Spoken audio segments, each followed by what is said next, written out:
Hello বন্ধুরা, আজকে নিয়ে চলে এসেছি আরও একটা মিনি ব্লগ। তো দেখো, আমি আজকে বানাবো এই গরমে আম পানার শরবত। তো তার জন্য দুটো বড় বড় আম নিয়ে প্রেসারে সেদ্ধ করে নিয়েছি, দেখতেই পাচ্ছ। তো সেদ্ধ করা আমগুলো ভালো করে এবার খোসা ছাড়িয়ে নেব। খোলাগুলো ছাড়িয়ে ভেতরের পালটা মানে ভেতরের শাঁসটা বার করে নেব। তো রীতিমতো এবার দেখো আমের খোলাগুলো ছাড়িয়ে নিচ্ছি, নিয়ে ভেতরের পালটা এবার বার করে নেব। তো সুন্দর করে আমি চামচে করে খোলাগুলো এইভাবে ছাড়িয়ে নিতে হবে। একটা আমের দেখো ছাড়িয়ে পালটা বার করাও হয়ে গেছে। তো এবার সেকেন্ড আমটা আমি রেডি করছি। তো এইভাবে দেখো শাঁসটা নিয়ে নিয়েছি, এবারে এটাকে নিয়ে মিক্সিতে দিয়ে দেব। তো চলো, এটা আমি এবার মিক্সির মধ্যে দিয়ে দিচ্ছি।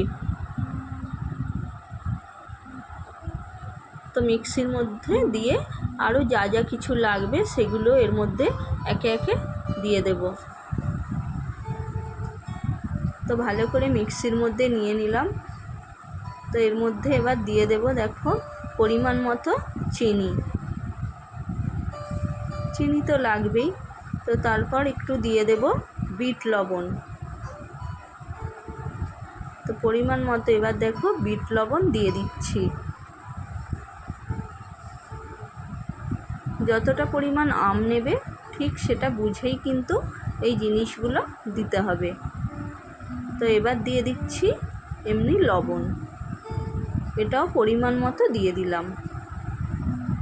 তো তারপর শুকনো খোলায় ভেজে রাখা জিরে, যেটা আমার আগে থেকে গুঁড়ানো ছিল, সেটা এর মধ্যে দিয়ে দিচ্ছি।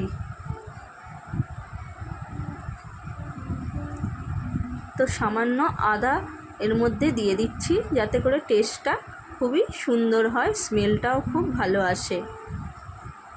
তো এগুলো সব দেওয়া হয়ে গেছে। তো এটাকে আমি এবার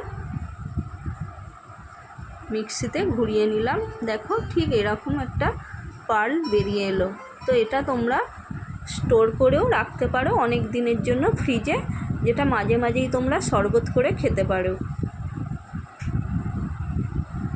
তো এবার আমি দেখো একটা গ্লাস নিয়ে শরবতটা বানিয়ে নিচ্ছি। গ্লাসের চারদিকে একটু পাতিলেবু দিয়ে দিলাম, তারপর বিট নুনটা চারধারে লাগিয়ে নিলাম, যাতে করে আরও খাবার সময় টেস্টটা ভালো আসে। তো এরপর দেখো বরফটা বেশি ছিল না, তো বরফটা কমে গিয়েছিল, অল্প কিছু বরফ দিলাম। তোমরা চাইলে আরও বেশি পরিমাণে বরফও দিতে পারো। তারপর এর মধ্যে সামান্য জল দিয়ে দিলাম। তো এরপর এর মধ্যে আরও ঠান্ডা জল অ্যাড করে দিলাম। তো এরপর এই জলের মধ্যে পরিমাণ মতো আমের শাঁসটা দিয়ে দেব, যেটা আগে থেকেই আমার বানানো আছে।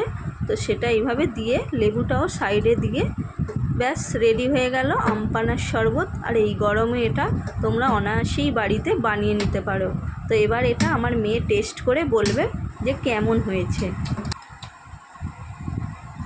দারুণ হয়েছে। খুব সুন্দর হয়েছে তো? হ্যাঁ। ঠিক আছে, এইভাবে আবার বানিয়ে দেব। তো তোমরাও এইভাবে বাড়িতে অনায়াসেই আম পানার শরবত এই গরমে বানিয়ে খেতে পারবে।